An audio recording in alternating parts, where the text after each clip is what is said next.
Shalom, peuple de Dieu. C'est vraiment une joie pour moi et mon épouse d'être avec vous à nouveau. Et cette fois-ci pour apporter la parole de Dieu. Le Seigneur m'a appelé il y a plusieurs années à prêcher l'Évangile. Et intéressant, la première fois où j'ai prêché l'Évangile, ce n'était pas dans une église, c'était dehors, dans une campagne en plein air. Et c'était une date historique pour le Québec. Pas parce que je prêchais pour la première fois, mais parce que c'était le même jour du référendum où le Québec devait décider si oui, on demeurait avec le Canada ou sinon, on se séparait. Et mon message ce jour-là, c'était « Dites oui à Jésus ». Alléluia! Jésus n'est pas vraiment concerné par tous les trucs politiques, mais il est concerné davantage par nos cœurs. Alors, si tu es ici ce matin, tu es à la bonne place parce que Jésus est présent au milieu de nous. On a ressenti sa présence. Merci à l'équipe de louange. Merci, pasteur et votre épouse pour l'accueil. Et on est convaincus que ça ne sera pas la dernière fois. Alléluia. Gloire à Dieu. Alors, je crois qu'on a été sur différents sites pour trouver des images. Donc, félicitations à l'équipe technique. Vous avez fait du bon travail. Et effectivement, on a été pendant plusieurs années missionnaires résidents en Afrique, d'abord à Lubumbashi, à la province du Katanga, République démocratique du Congo, et ensuite pendant 7 ans à Pretoria, en Afrique du Sud, pour diriger une école de mission. Et présentement, on est basé ici au Canada, mais on travaille avec les Assemblées de Dieu du Sénégal pour essayer de les aider au niveau de la mission, dans leur structure missionnaire. Et c'est le travail qui nous occupe jusqu'à maintenant, en plus de visiter nos églises ici au Québec et de faire l'œuvre aussi dans notre église locale à l'occasion. Alors, on bénit le Seigneur pour sa présence. Et si vous avez votre Bible ce matin, nous allons tourner dans le livre de Matthieu, l'Évangile de Matthieu, chapitre 12, et on va lire les versets 38 à 41. Matthieu, chapitre 12, versets 38 à 41. Alors, quelques-uns des scribes et des pharisiens prirent la parole et dirent, « Maître, nous voudrions te voir faire un miracle. » Il leur répondit, « Une génération méchante et adultère demande un miracle. Il ne lui sera donné d'autre miracle que celui du prophète Jonas. Car de même que Jonas fut 3 jours et 3 nuits dans le ventre d'un grand poisson, de même le Fils de l'homme sera 3 jours et 3 nuits dans le sein de la terre. Les hommes de Ninive se lèveront au jour du jugement avec cette génération et la condamneront, parce qu'ils se repentirent à la prédication de Jonas. Et voici, il y a ici plus que Jonas. » Alléluia. Que le Seigneur puisse bénir sa parole à nos cœurs ce matin et qu'elle puisse vraiment produire le fruit pour lequel elle nous a été donnée dans la parole de Dieu. Alléluia. Le titre de mon message ce matin, c'est « Il y a ici plus que Jonas ». Alléluia. Et je suis vraiment heureux, pasteur, qu'il y ait ici plus que Jonas. Parce que si on avait juste Jonas, on n'aurait pas beaucoup. On aurait un peu, mais pas beaucoup. Mais il y a ici plus que Jonas. Nous avons la présence de Jésus, le roi des rois, le Seigneur des seigneurs, celui qui nous a rachetés, celui qui nous a sauvés, celui qui est vivant au siècle des siècles. Et c'est dans sa présence qu'on s'est réjoui, qu'on a chanté, qu'on a loué, qu'on a adoré. Et c'est aussi dans sa présence que nous écoutons la parole de Dieu. Amen. Alors, à l'époque de Jésus, un peu comme à notre époque aujourd'hui, les gens étaient intéressés par les miracles. Hein, les scribes, les pharisiens voulaient voir Jésus faire des miracles, mais des miracles sur commande. Hein? Fais-nous un miracle maintenant.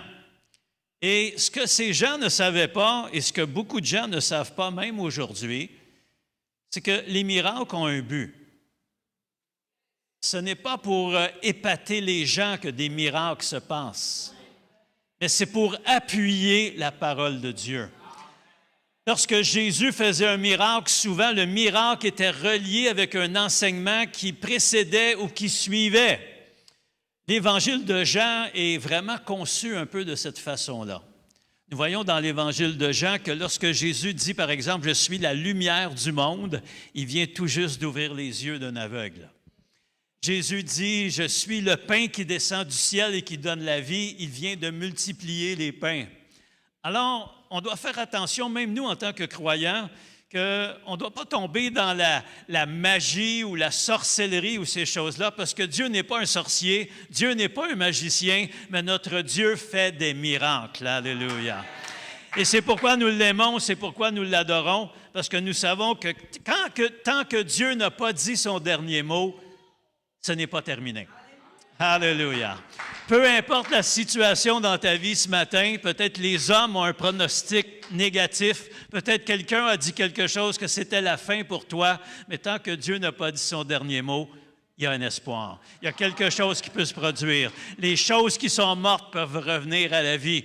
Dieu peut faire un chemin là où il n'y en a pas, parce que notre Dieu appelle les choses qui ne sont pas comme si elles étaient, et il leur donne vraiment une consistance et une vie en nous. Alléluia. Donc, le miracle n'est pas pour divertir les foules, et Jésus était conscient de cela. Il n'a jamais fait un miracle pour épater les gens, mais il a fait un miracle pour démontrer la puissance de Dieu, rencontrer un besoin, et le miracle venait appuyer la parole qu'il annonçait. Maintenant, ce que je trouve intéressant dans ce texte, et surtout de la part de Jésus, c'est qu'il dit, il n'y a pas plus grand ici que Jonas. Il y a quelqu'un de plus grand que Jonas. Alléluia. Il y a plus que Jonas. Mais moi, la question que je me pose, c'est pourquoi Jonas? Jonas n'est pas aussi célèbre qu'on pourrait le croire parmi les prophètes. Hein? Jonas, c'est le prophète désobéissant qui, Dieu lui dit, va à tel endroit, puis il s'en va dans la direction contraire. Donc, c'était un prophète, on pourrait dire, récalcitrant. Ce n'était pas quelqu'un qui obéissait à la voix de Dieu. Alors, pourquoi choisir Jonas? Je ne sais pas, j'aurais dit à la place de Jésus, il y a quelqu'un ici plus grand qu'Élie, par exemple. Élie est un prophète intéressant, hein, n'est-ce pas, dans le livre de Samuel, dans le livre des rois. Un jour, il est confronté à 400 prophètes de Baal, 450 prophètes d'Astarté. Il est là, seul pour l'Éternel, et il dit à ces gens, le Dieu qui répondra par le feu, ce sera l'Éternel Dieu, et tout le peuple dit Amen. Et là, il dit, commencez, vous, les gens de Baal, les gens d'Astarté, et on commence à invoquer ce faux Dieu. Les gens se font même des incisions, le sang coule, et finalement, aucune réponse, il n'y a rien qui se passe. Déjà là, on a un premier miracle. Amen? Parce que ces gens croyaient que Baal pouvait envoyer le feu du ciel. Et peut-être qu'ils l'avaient déjà vu faire cela. Mais Dieu a empêché que ça se passe. Et quand ce fut le temps de l'offrande, Élie a rétabli un autel avec des pierres brutes, une pierre par tribu d'Israël. Il a demandé qu'on mette le sacrifice dessus. Il a demandé qu'on fasse... Il était vraiment un bon metteur en scène, Élie, hein? Il a demandé qu'on creuse un fossé, qu'on remplisse tout ça d'eau jusqu'à ce que ça déborde. Et ensuite, après avoir fait toute la mise en scène comme un bon acteur d'Hollywood, il a fait une simple prière. Dieu, montre qui tu es, que tu es le seul vrai Dieu. Et le feu est descendu du ciel, a consumé le sacrifice, les pierres, la terre qui était là, l'eau dans le fossé. Et tout le peuple a dit, c'est l'Éternel qui est Dieu. Alléluia. Et on aimerait avoir quelque chose comme cela qui se produirait au Québec, qui se produirait dans nos pays d'origine, qui se produirait partout dans le monde, que les gens puissent voir une manifestation puissante de Dieu et dire, convaincus par l'Esprit, c'est Dieu qui est le seul Dieu, le vrai, l'Éternel, le Dieu Tout-Puissant. Alléluia. À la place de Jésus, j'aurais peut-être dit aussi, il y a ici plus grand qu'Ésaïe. Oh, Ésaïe, on ne le voit pas beaucoup dans sa vie de tous les jours, dans les miracles qu'il aurait pu faire, mais on a un grand écrit de sa part, le livre d'Ésaïe, qui a 66 chapitres, qui représente étrangement les 66 livres de la Bible. Et vous savez qu'Ésaïe a deux parties, les 39 premiers chapitres et ceux qui suivent. Et c'est un peu comme la Bible que nous avons, qui dans l'Ancien Testament a 39 livres et dans le Nouveau Testament en a 27. Ésaïe est le prophète qui a vu le plus loin dans le passé et le plus loin dans le futur. Il a même vu la nouvelle terre et les nouveaux cieux. Ça, c'est un grand prophète, un visionnaire, quelqu'un qui recevait de la part de Dieu la révélation. Alors, pourquoi Jésus insiste sur Jonas? Parmi tous ces grands prophètes-là, Eh bien, je pense que le texte lui-même nous donne la réponse. Parce que Jésus dira, « Car de même que Jonas fut 3 jours et 3 nuits dans le ventre d'un grand poisson, de même le Fils de l'homme sera 3 jours et 3 nuits dans le sein de la terre. » Amen. Alors, qu'est-ce qu'il veut dire à ces gens qui demandent un miracle? Il dit, « Attendez. » Alléluia. Le grand miracle s'en vient. Un jour, je vais être condamné par vous, livré aux Romains. Vous allez me rejeter comme roi d'Israël et on va me crucifier. Je vais mourir. C'est pas un grand miracle, ça, hein? Vous savez, mourir, il n'y a pas grand-chose de miraculeux là-dedans. Il y en a qui sont déjà morts ici? Non, hein? Moi, il y a 6 ans, j'ai passé tout près de la mort. Je dis même parfois aux gens qui me connaissent que j'ai fait quelques pas dans l'éternité. Le 4 juin 2019, j'ai eu une crise cardiaque. Pendant le transport ambulancier, mon cœur a arrêté. On a dû le ranimer, faire le choc, comme on voit dans les films. Là, hein? Ils mettent les électrodes et le corps saute sur la civière. Alors, c'est ce qui m'est arrivé. Mais pendant ce court instant où je n'étais peut-être pas dans ce monde ou peut-être pas dans l'autre, j'étais quelque part, je sais où, mais j'ai vraiment ressenti la paix de Dieu. Une paix tellement grande que lorsqu'on m'a ramené à la vie, j'étais déçu. J'étais déçu parce que j'étais tellement bien. Et ça fait déjà 6 ans de cela. Je rends grâce à Dieu qu'il ait extensionné ma vie, qu'il m'ait donné un bonus dans sa grâce pour continuer à le servir. Alléluia. Jésus est mort et pendant 3 jours, il n'y a pas grand-chose qui s'est passé. Et le 3e jour, alléluia. Combien peuvent dire gloire à Dieu pour le 3e jour? Amen, alléluia. Le 3e jour, alors que Jésus est dans le séjour des morts, que le diable dit enfin, on s'est débarrassé de ce Jésus. Il ne pourra plus traîner maintenant sur la terre, ouvrir les yeux des aveugles, faire des miracles, prêcher la bonne nouvelle, apporter l'intérêt des gens vers Dieu. Maintenant, il est entre nos mains, on l'a lié, il est avec nous. Alléluia. Je ne sais pas s'il a dit Alléluia, par exemple. Ça m'étonnerait que le diable dise Alléluia. Mais il était très heureux de voir que maintenant, sa main, son autorité s'exerçait sur le Fils de Dieu. Et le 3e jour, alléluia, le 3e jour, le diable se demandait, qu'est-ce qui arrive? Qu'est-ce qui se passe ce matin? Il semble que l'atmosphère ait changé. Et Jésus a dit, adios, bye bye mon ami, maintenant je te quitte, j'ai un travail à faire. Et la Bible nous dit que Jésus a été ramené à la vie, ressuscité d'entre les morts. La pierre du tombeau s'est ouverte, pas parce qu'il avait besoin de l'ouvrir, mais parce que les autres avaient besoin d'entrer. Alléluia, alléluia. Et depuis ce temps, celui qu'on avait crucifié en disant « Celui-ci est le roi des Juifs », Dieu a enlevé cet écriteau et l'a proclamé, non pas juste le roi des Juifs, mais le roi des rois, le roi de toutes les nations, le roi de toutes les ethnies, le roi de tous les langages. Alléluia. Et c'est pourquoi nous avons l'autorité dans le nom de Jésus d'aller prêcher l'Évangile partout dans le monde. Parce que tous ont besoin de connaître, non pas une religion, non pas une doctrine, non pas un système quelconque, mais ils ont besoin de connaître la vie en Jésus-Christ. Alléluia. Pourquoi Jésus? Pourquoi Jonas? Parce que le plus grand miracle, c'est la mort et la résurrection de Christ. Alléluia. Pour notre salut, pour notre justification. Et le résultat de cette foi-là que nous plaçons en Jésus, c'est qu'il nous fait naître de nouveau. Alléluia. Gloire à Dieu. Je dis parfois aux gens, si tu es né une seule fois, tu vas mourir 2 fois. Mais si tu es né 2 fois, tu vas mourir une seule fois. Ah, il y en a quelques-uns qui l'ont compris. Les autres réfléchissaient à cela pendant la journée. Donc, si tu nais une seule fois, malheureusement, tu vas mourir 2 fois. Mais si tu es né 2 fois, tu vas mourir qu'une seule fois. Alléluia. Une autre chose qui est intéressante aussi, pourquoi Jésus va dire il y a ici plus grand que Jonas, c'est que Jonas, bien qu'il ait été récalcitrant à aller chez des païens pour annoncer le jugement de Dieu, il l'a quand même fait. Un peu de force, mais il l'a fait quand même. Et ce qui est arrivé, c'est que tous les gens de Ninive se sont repentis. Imaginez une ville complète.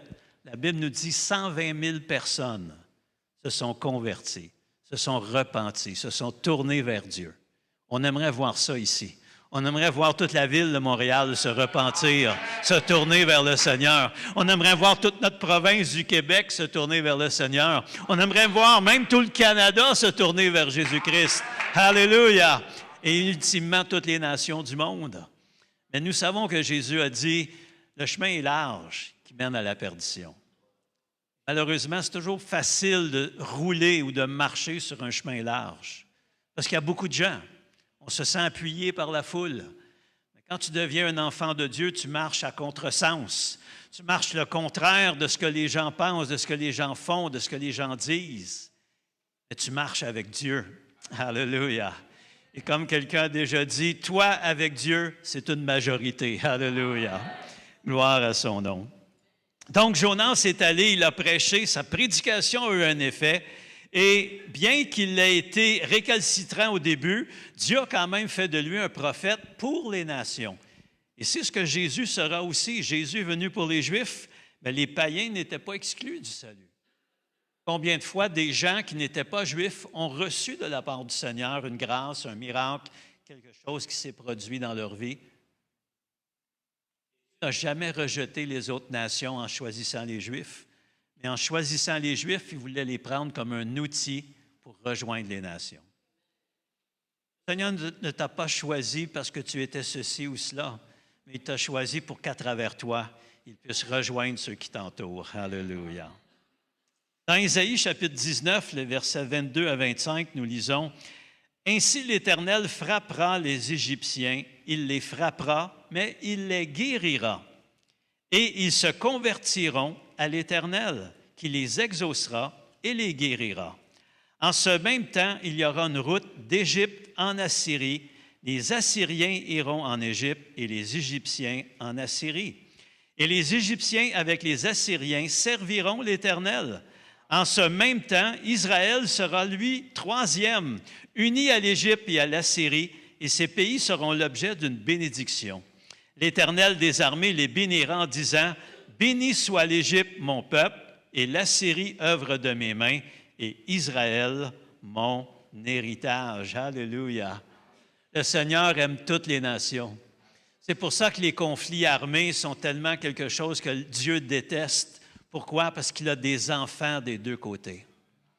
Le conflit entre Israël et l'Iran présentement, Dieu a des enfants dans chacun de ces pays-là. Alléluia. Il ne veut pas qu'ils s'entretuent, il ne veut pas qu'ils se fassent la guerre, mais malheureusement, Jésus a dit aussi que ce seraient des choses qui arriveraient avant la fin des temps. Alors, il ne faut pas être surpris, il ne faut pas être déstabilisé, mais sachons que Dieu est maître de l'histoire. Il est le maître des temps et des circonstances. Alléluia. Jésus est plus grand que Jonas. Il est plus grand que tous les prophètes qu'on a pu voir dans la Bible. Pourquoi? Parce qu'un prophète dans la Bible était un porte-parole de Dieu, était quelqu'un qui parlait de la part de l'Éternel. Mais Jésus-Christ, lui, est Dieu, le Fils, manifesté dans la chair, fait homme pour nous sauver. Il n'a pas seulement exprimé la parole de Dieu à sa génération, mais il est à lui-même la parole vivante, la parole éternelle, la parole de Dieu. Il a dit, « Je suis le chemin, la vérité et la vie. Nul ne vient au Père que par moi. » Alléluia. Ce qui est intéressant dans notre chapitre 12 de Matthieu, c'est que ce n'est pas le seul endroit où Jésus va dire, « Il y a ici plus grand que ». Le verset qui suit dans notre texte, Matthieu 12, verset 42, Jésus dira ceci, « La reine du Midi se lèvera au jour du jugement avec cette génération et la condamnera. Parce qu'elle vint des extrémités de la terre pour entendre la sagesse de Salomon, et voici, il y a ici plus que Salomon. » Alléluia. Qui était Salomon? Salomon était un grand roi, reconnu pour sa sagesse. Un jour, Dieu lui est apparu dans un songe, puis lui a dit, « Demande-moi ce que tu veux, je vais te le donner. » Et Salomon, qui avait un cœur très bien disposé à ce moment-là, a dit à Dieu, « Écoute, je suis jeune, je dois régner sur ton peuple, un peuple nombreux. Ce que j'ai besoin, c'est de la sagesse. » Et cette requête-là a grandement plu à Dieu. Et Dieu lui a dit, « Écoute, je vais te donner la sagesse, mais parce que tu n'as pas demandé la gloire, tu n'as pas demandé la richesse, tu n'as pas demandé toutes les autres choses que tu aurais pu demander, avec la sagesse, je vais te donner toutes les autres choses. » Alléluia. Frères et sœurs, quand on adresse la bonne requête à Dieu, il faut faire attention parce que Dieu peut ajouter. Alléluia. Alors, sois sûr de demander les bonnes choses au Seigneur pour qu'il puisse se plaire en toi et ajouter à ta demande. Alléluia. Salomon était reconnu comme un grand roi par toutes les nations environnantes. Il s'est allié par mariage avec des alliances avec tous les peuples autour. Et vous vous souvenez, pendant son règne, il y a eu la paix en Israël. Et la reine de Séba est venue parce qu'elle avait entendu parler de son royaume, entendu parler de sa sagesse. Et ça nous montre que Salomon avait eu un impact même sur les nations. Donc, même en Éthiopie, on parlait de lui, on parlait de sa sagesse. Et cette femme s'est déplacée vers Jérusalem pour aller voir de ses yeux ce qu'on lui avait raconté. Salomon a écrit sur beaucoup de sujets. On nous dit dans la Bible qu'il a parlé sur les plantes, sur les animaux. Il a écrit le livre des Proverbes, ou une grande partie du livre des Proverbes. Son règne a été un temps de paix pour Israël. Et on comprend que lorsqu'on est en guerre, c'est difficile d'écrire des poèmes, c'est difficile d'écrire des proverbes parce qu'on essaie de sauver sa vie. Mais pendant les temps de paix, souvent, les arts, la littérature peuvent davantage s'épanouir. Et c'est ce qui est arrivé. Sachons aussi que son père avait grandement travaillé pour éliminer les ennemis autour. Donc, David était un homme de guerre et Dieu avait dit, « C'est pas toi qui vas me construire une maison, mais ce sera ton fils, celui qui sortira de toi, c'est lui qui va bâtir un temple pour l'Éternel. » Alléluia. Et c'est Salomon qui sera choisi par David pour construire le temple de Dieu à Jérusalem. Vous savez que la royauté appartenait à la tribu de Juda. Et plus précisément, à cause de 2 Samuel 7, verset 16, David, quand il a dit à Dieu, « Je veux te construire une maison », Dieu a dit, « Non, ce n'est pas toi qui vas me construire une maison, c'est ton fils, mais moi, je vais te construire une postérité. Tu auras toujours un de tes descendants sur le trône d'Israël. » Et David était grandement béni de cela. Il disait au Seigneur, « Je ne mérite pas cela, j'étais rien, j'étais un petit berger, mais tu as fait de moi quelqu'un. » Et David était constamment reconnaissant au Seigneur pour ce qu'il avait accompli dans sa vie. Les prophètes avaient annoncé la venue d'un roi à travers cette lignée de David. On l'appelait le Shiloh. Je pense à ce mot, ça me rappelle un grand succès qu'il y a eu en RDC, la chanson Shiloh. Est-ce qu'il y en a qui connaissent? Oui. Un jour, on était à Calémie pour une conférence dans une église là-bas et c'était dans le temps de la Pentecôte. Et s'il y en a qui connaissent un peu Calémie, au centre-ville, il y a beaucoup de sable. Et on se croirait sur une plage presque quand on est là. Et dans le bus qui nous conduisait en ville à partir de l'endroit où on logeait, il y avait la cassette qui jouait, Shiloh, et tout le monde chantait avec ce chant et tout le monde était heureux. Et possiblement que le conducteur, lui, était un petit peu exaspéré d'entendre ce chant-là constamment. Alors, il l'a enlevé. Qu'est-ce qui est arrivé? Tout le monde a crié « Shiloh! Shiloh! Shiloh! » Il a dû remettre la bande et tout le monde a commencé à chanter. Et on aimerait voir ça à Montréal, hein? Un chauffeur d'autobus qui met de la musique chrétienne. Je vous dis, quand on va au Congo, on pense que c'est le réveil là-bas. Tout le monde, le dimanche, va à l'église. On entend des chants chrétiens partout. Les gens témoignent tout partout. Les gens prêchent tout partout. Alléluia. Mais vous savez, ce n'est pas suffisant. Il faut que le cœur change aussi. Il y a beaucoup de gens dans les églises, mais est-ce que les cœurs ont été changés? Est-ce que les vies ont été transformées? Est-ce que les optiques qu'on avait avant dans le péché, dans le monde, ont été transformées par les optiques et les changements que Dieu veut apporter dans nos vies? C'est ça qui est important. Jésus n'a pas dit aller faire des convertis. Jésus a dit aller faire des disciples. Alléluia. Des gens qui reconnaissent Jésus comme le Maître. Alléluia. Donc, les prophètes avaient annoncé la venue du Shiloh, du Messie, celui qu'on appelle loin de l'Éternel. Jésus est venu. Malheureusement, il n'a pas été reçu comme Jean, le premier chapitre, nous dit. Il est venu chez les siens et les siens ne l'ont point reçu. Mais Dieu n'a pas tenu compte de cela. Les Romains l'ont déclaré mort, mais Dieu l'a ressuscité. Alléluia. C'est pourquoi un jour, Paul est confronté, je crois, il est devant le Sanhédrin, et on demande qu'est-ce qui se passe avec cet homme? Pourquoi les Juifs lui en veulent autant? Bien, il dit, il paraît qu'il y a un Jésus qui était mort, mais Paul dit qu'il est vivant. Voyez-vous, la foi chrétienne, on peut la résumer à quelque chose de pas très, très grand. Là. On n'est pas obligé de commencer à parler des cavaliers de l'Apocalypse, puis des 7 églises d'Asie, puis des choses incompréhensibles parfois même pour nous. On peut dire simplement, Jésus a été mis à mort, mais maintenant il est vivant au siècle des siècles. Et combien de croyants, de témoins, d'apôtres, d'évangélistes ont donné leur vie pour cette vérité? Le centre du christianisme, c'est Jésus-Christ vivant. Alléluia. Et vivant pour toujours. Gloire à son nom. Il y a ici plus grand que Jonas, plus grand que tous les prophètes. Il y a ici plus grand que Salomon, plus grand que tous les rois que cette terre a pu connaître. Mais au début de l'Évangile de Matthieu, chapitre 12, les 6 premiers versets, il y a encore un « il y a ici plus que ». Et on va le lire ensemble. Dans Matthieu 12, verset 1, ça dit « En ce temps-là, Jésus traversa des champs de blé un jour de sabbat. Ses disciples qui avaient faim se mirent à arracher des épis et à manger. Les pharisiens, ça c'est intéressant, les pharisiens n'étaient jamais très loin. Hein? Dès que Jésus bougeait une sandale, les pharisiens étaient là. Dès que Jésus faisait un miracle, les pharisiens étaient là. Dès que Jésus mangeait, les pharisiens étaient là. Dès que Jésus ne se lavait pas les mains, les pharisiens étaient là. Frères et sœurs, ne soyons pas des pharisiens. Soyons des disciples de Jésus.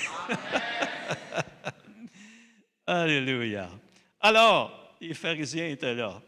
Voyant cela, lui dire, « Voici, tes disciples font ce qu'il n'est pas permis de faire pendant le sabbat. » Des gens comme ça pour nous dire, « Ah non, non, ça, tu ne peux pas faire ça. Ça, tu ne peux pas dire ça. Tu ne peux pas aller là-bas. » Je rends grâce à Dieu que le christianisme, ce n'est pas des interdictions, mais c'est plutôt des affirmations. Alléluia. Marche avec ton Dieu, marche dans la sainteté, lis ta parole, prie à tous les jours, manifeste ta présence dans une assemblée, participe au royaume de Dieu, donne ta vie pour le Seigneur. Il n'y a aucune négation là-dedans. C'est toutes des choses positives. Alors, la prochaine fois que quelqu'un vous demande c'est quoi être un chrétien, ne dites pas un chrétien, ça ne fait pas ceci, ça ne fait pas cela, ça ne boit pas ceci, ça ne mange pas cela. Non, dites un chrétien, c'est quelqu'un qui marche avec Jésus-Christ. Alléluia. Mettez quelque chose de positif dans votre réponse. Gloire à Dieu. Alors, les pharisiens qui sont là disent, tes disciples font ce qui n'est pas permis de faire pendant le sabbat. Mais Jésus leur répondit, n'avez-vous pas lu ce que fit David lorsqu'il eut faim, lui et ceux qui étaient avec lui, comment il entra dans la maison de Dieu et mangea les pains de proposition qui ne lui étaient pas permis de manger, non plus qu'à ceux qui étaient avec lui et qui étaient réservés aux sacrificateurs seuls?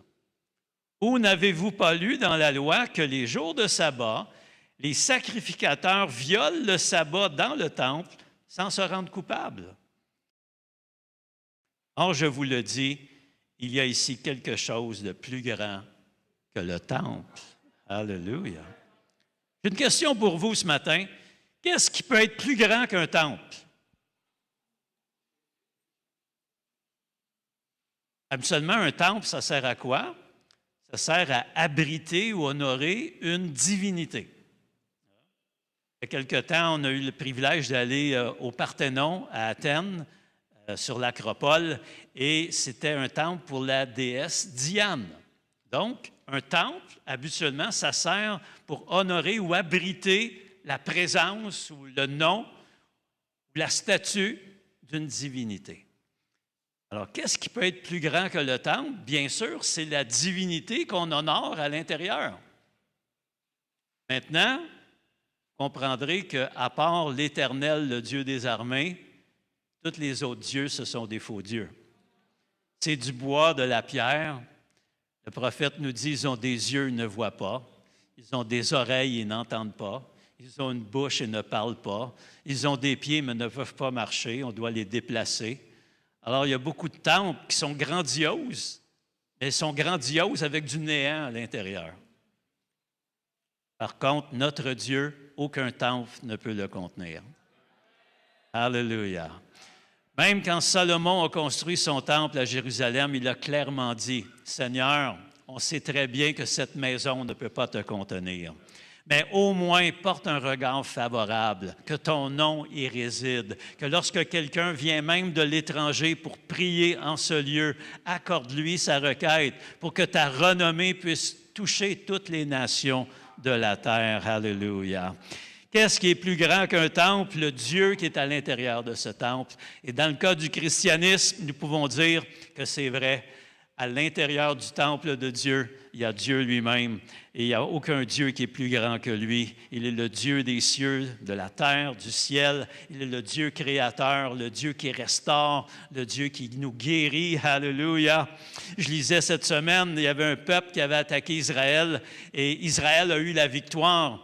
Et le peuple s'est dit, ceux qui l'attaquaient, il y était plusieurs peuples ensemble, ils ont dit ceci, leur Dieu est un Dieu de montagne. Alors on va les combattre dans la plaine. Et qu'est-ce qui est arrivé quand ils ont combattu dans la plaine? Ils ont été battus quand même encore. Parce que le Dieu des montagnes, c'est aussi le Dieu de la vallée, de la plaine. Alléluia. Notre Dieu n'est pas juste Dieu dans le ciel, il est Dieu partout, dans toute sa création. Gloire à son nom, alléluia. Alors, qu'est-ce que Jésus nous dit ici? Il n'est pas juste plus grand qu'un temple, mais il est le Dieu qui devait être accueilli, qui devait être honoré, qui devait être reçu. Jésus est plus grand que les sacrificateurs, que les prêtres. Alléluia. La Bible nous dit dans Timothée, par la bouche de l'apôtre Paul, il y a un seul médiateur entre Dieu et les hommes. Et son nom est Jésus-Christ, homme. Alléluia. Le seul nom qui peut nous sauver. Aucun autre nom n'a été donné sous la surface de la terre, sous le ciel, que le nom de Jésus. Si nous voulons connaître la vie éternelle. Alléluia. Dans Hébreux 7, les versets 22 à 25, nous lisons ceci. « Jésus est par cela même le garant d'une alliance plus excellente.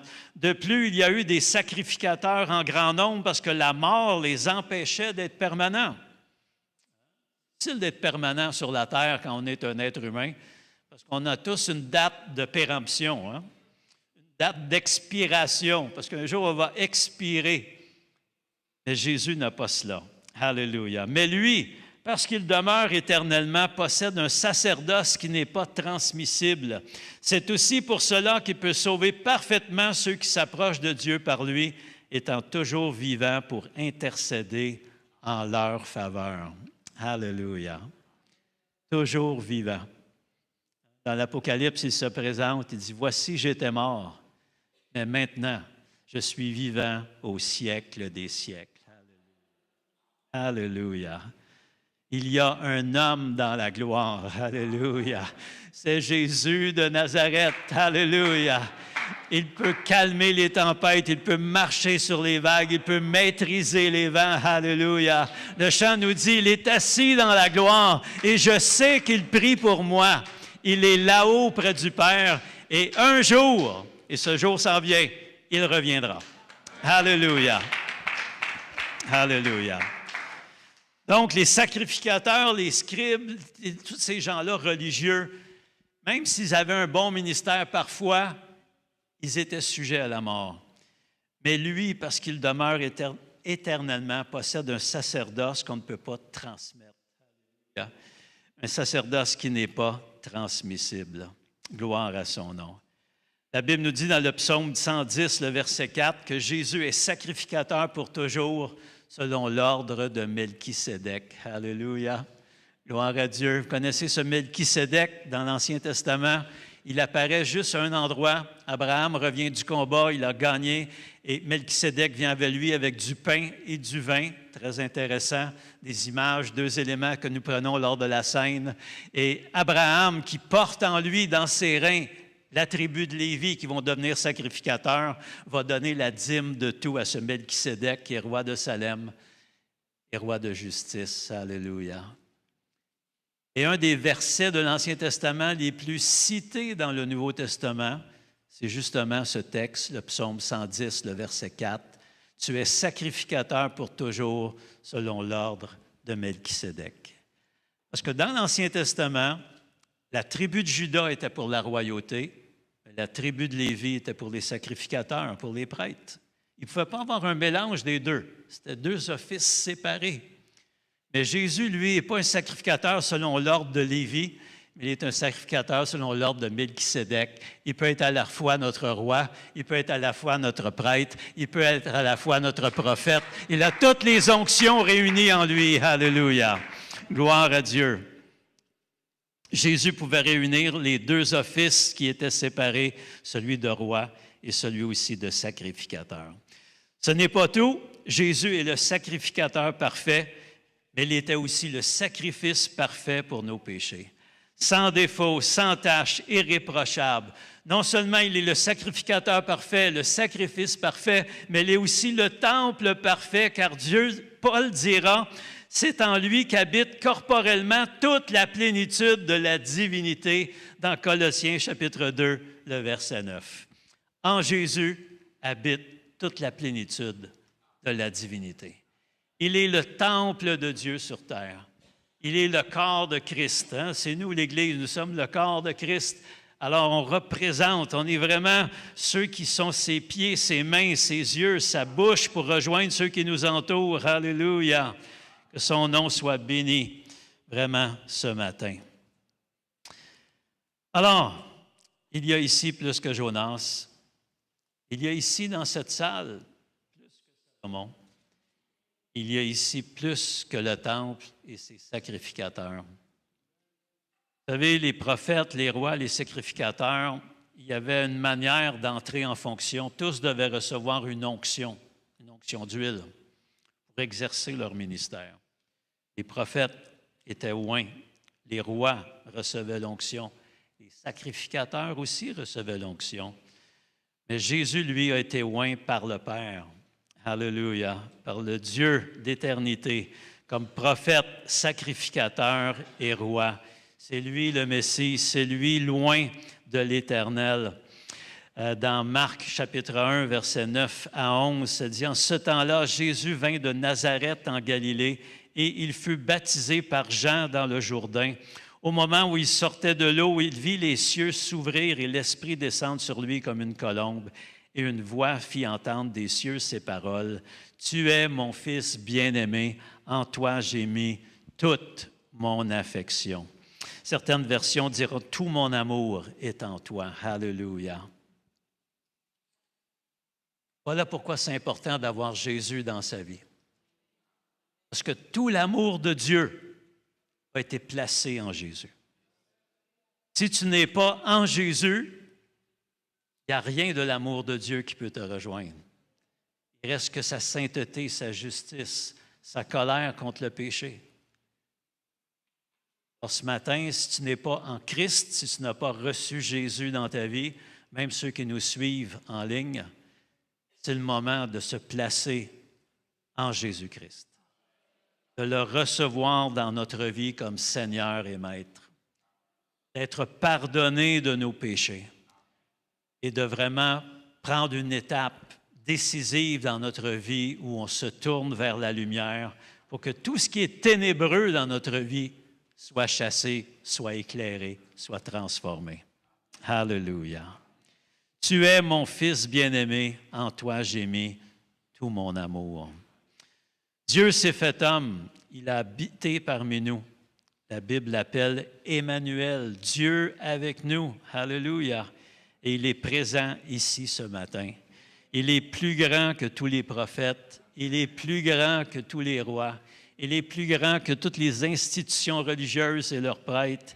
Jésus est au-dessus de tout. Est-ce que tu connais celui qui est plus grand que le temple? Est-ce que tu connais celui qui est plus grand que Salomon? Est-ce que tu connais celui qui est plus grand que Jonas? Et en fait, celui qui est plus grand que tout ce qu'on peut nommer dans ce monde et dans l'univers, son nom est Jésus. Alléluia! Le nom de Jésus. Aucun autre nom que le nom de Jésus. Alléluia! Jésus est le nom au-dessus de tous les noms. Et en plus, il s'offre à nous comme le sauveur du monde. Alléluia. De toutes les nations, de toutes les ethnies, de tous les continents, Jésus veut établir son règne. On a prié tout à l'heure en début de service pour la paix. On sait qu'il y a beaucoup de conflits. La paix est inexistante dans beaucoup de régions, mais on sait que la paix, ça commence par l'intérieur, ça commence par nous, ça commence par nos cœurs. Si nos cœurs ne sont pas en paix, on ne peut pas être en paix avec les autres. Mais si nous sommes en paix, nous devenons des enfants de paix, des artisans de paix. Nous pouvons nous approcher des gens et les amener vers la paix de Dieu. Alléluia. Notre monde a besoin de paix. Et c'est uniquement quand le prince de paix sera reconnu que la terre pourra entrer dans une ère vraiment de paix universelle et mondiale. Alléluia. Ce matin, est-ce que Jésus, le prince de paix, est ton Seigneur? Est-il ton Sauveur? Est-ce que tu l'as invité dans ta vie? Mais dans ces derniers instants, mettre la table pour vous qui ne connaissez pas Jésus. Venez manger à sa table. Venez goûter combien le Seigneur est bon. Venez en faire le Seigneur et le Sauveur de votre vie. On peut pencher nos têtes quelques instants. Seigneur Dieu, ce matin, on veut te rendre grâce. On veut te dire merci, Seigneur, pour ta parole. On te demande maintenant par ton Saint-Esprit que tu puisses toucher les cœurs, Seigneur. Que ceux qui n'ont pas cette paix avec toi puissent la connaître à travers Jésus-Christ. Seigneur, que ta voix, la voix de l'Esprit de Dieu puisse se faire entendre dans les cœurs de ceux qui sont présents ici, mais aussi de ceux qui nous suivent, Seigneur. Que tu puisses toucher les vies et attirer à toi, Seigneur. Tu as déjà payé le prix. Le prix a été payé il y a 2000 ans au Calvaire, sur cette croix sanglante, Seigneur. Tu as répandu ta vie pour que nous puissions avoir la vie éternelle, pour que nous puissions, Seigneur, ne pas mourir deux fois, mais qu'on puisse naître deux fois, par contre. Alléluia.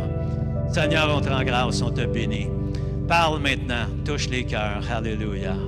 Pendant que les têtes sont penchées, les yeux sont fermés, peut-être tu es dans cette salle, quelqu'un t'a invité, ou peut-être ça fait quelque temps que tu viens ici, et tu n'as pas cette certitude dans ton cœur que Jésus-Christ est ton Seigneur. Et la Bible nous dit, crois au Seigneur Jésus et tu seras sauvé. C'est très important cette décision que nous pouvons faire aujourd'hui. Autant ceux qui nous suivent en ligne, vous pouvez faire aussi cette décision. Lorsqu'on invite Jésus dans notre vie, il nous pardonne nos péchés. Il entreprend de notre transformation en nous à partir de l'intérieur vers l'extérieur. Et nous fait entrer dans le plan de Dieu pour notre vie. Peut-être tu as cherché à gauche, à droite, tu n'as rien trouvé. Tu cherches un sens à ton existence. Tu cherches un sens à ce que tu entends, ce que tu vois dans ce monde. Jésus est la réponse. Jésus peut être celui qui va clarifier ta pensée. Jésus peut être celui qui va t'amener avec lui dans l'éternité. Alléluia. Est-ce qu'il y a quelqu'un ce matin qui, en levant sa main, dirait, moi, j'ai besoin de Jésus comme Seigneur dans ma vie. J'ai besoin de me repentir de mes péchés. Alléluia. Est-ce qu'il y a quelqu'un ici dans cette salle qui a besoin du Seigneur dans sa vie? Alléluia. On veut vous donner cette occasion ce matin, alors que le Saint-Esprit parle au cœur, autant vous aussi par les médias qui nous suivez en ligne. Vous pouvez donner aussi votre vie au Seigneur. Vous pouvez le recevoir dans votre vie comme Seigneur et Maître. Alléluia.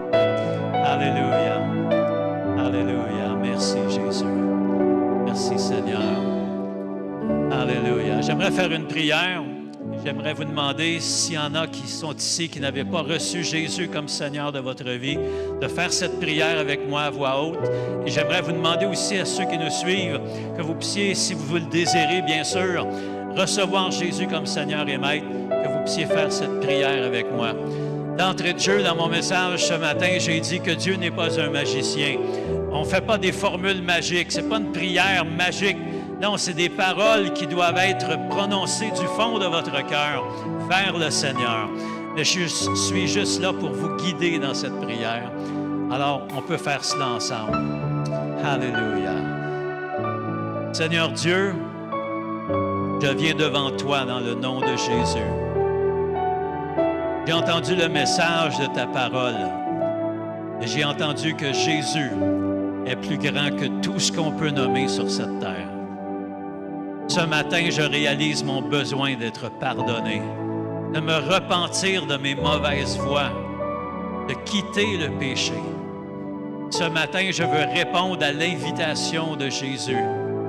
Seigneur, viens dans ma vie, entre dans mon cœur, transforme-moi, change-moi. Et je sais, Seigneur, que lorsque tu viens dans un cœur, tu ne viens pas seul, mais tu viens avec ton amour, ta paix, ta joie, Seigneur. Viens, Seigneur, transformer ma vie. Je te demande pardon pour mes péchés, ô Dieu. Viens toucher mon cœur, viens toucher ma vie. Seigneur Jésus, à partir d'aujourd'hui, je t'appartiens. Tu es mon Seigneur et mon Sauveur. Et je te dis merci. Merci, Seigneur. Merci pour ta vie. Merci pour ton sacrifice. Merci pour ta résurrection. Père, je te rends grâce dans le nom de Jésus. Et c'est à lui seul qu'on veut donner la gloire, l'honneur, la louange, le règne, la force, la sagesse au siècle des siècles dans le nom de Jésus. Amen.